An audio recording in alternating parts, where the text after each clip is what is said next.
आपण crop production and management 8वी science CBSE याचा पुढचा भाग शिकणार आहोत. आपण मागच्या भागामध्ये फ्लोपर्यंत आलो होतो. आता हा पुढचं हो is a simple tool which is used for removing weeds and for losing the soil. हे जे नावाचा अवजार आहे किंवा टूल आहे ते आपल्याला शेतीमध्ये लूज सॉईल करण्यासाठी किंवा अनवॉन्टेड प्लांट काढून टाकण्यासाठी लागतं वीड्स. आता हे पुढचं cultivator is the ploughing tool that has multiple blades. त्याला खूप मोठ्या प्रमाणात ब्लेड असतात आणि हे ट्रॅक्टरला जोडून किंवा बैलाला जोडून करतात. Nowadays tractor is the most commonly used cultivator. Although tractor is expensive but it save a lot of time and labour. Tractor जरी खूप महागडं असलं, एक्सपेन्सिव्ह असलं, शेतकऱ्यांना त्याचं किंमत परवडत नसली तरी पण तो आपल्याला लेबर वर्क वाचवतो आणि आपला टाईम पण वाचवतो. Levelling the ploughed land is leveled and pressed lightly with the help of wooden plank or iron leveler. This is done by leveling. Levelling केल्याशिवाय सगळीकडे पाणी व्यवस्थित जाणार नाही किंवा सगळं पीक व्यवस्थित प्रमाणात येणार नाही. क्रॉपची सुपीकता म्हणजे क्रॉपचं प्रमाण वाढणार नाही, आपल्याला योग्य बेनिफिट मिळणार नाही लेवलिंग केल्याशिवाय.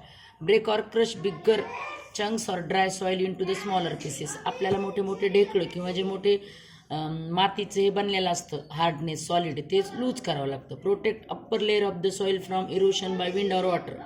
जे इरोशन जी जमिनीची धूप आहे जी उन्हाळ्यामध्ये झालेली असते उन्हामुळं आणि वाऱ्यामुळं ती आपल्याला रोखण्यासाठी किंवा ती घालून टाकण्यासाठी प्रोटेक्ट अप्पर लेअर वरची जी लेअर आहे ती सॉईलची आपल्याला व्यवस्थित करावं लागते किंवा त्याचं लेवलिंग करून किंवा ते खालीवरी करून पलटी मारून व्यवस्थित करावं लागतं.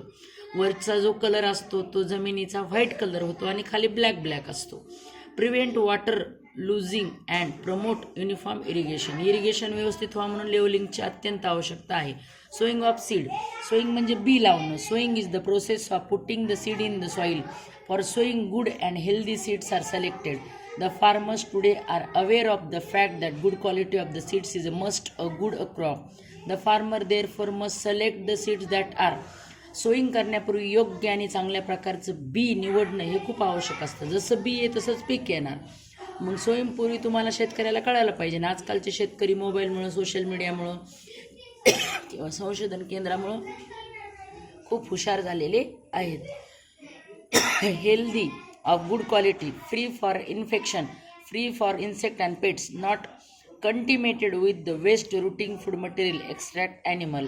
ह्या सगळ्या गोष्टी सोईंगसाठी खूपच महत्त्वाच्या आहेत. हेल्दी फूड, गुड क्वालिटीचं आणि त्याला इन्फेक्शन नाही झालं पाहिजे, त्याला इन्सेक्ट अँड पेट्सनं खाल्लं नाही पाहिजे आणि तो वेस्ट पण नाही झालं पाहिजे, पक्ष्यांना पण नाही खाल्लं पाहिजे. सीड्स आर द सोन in the field by any of the two method of described below. त्या आपण उद्याच्या चर्चेमध्ये शिकणार आहोत.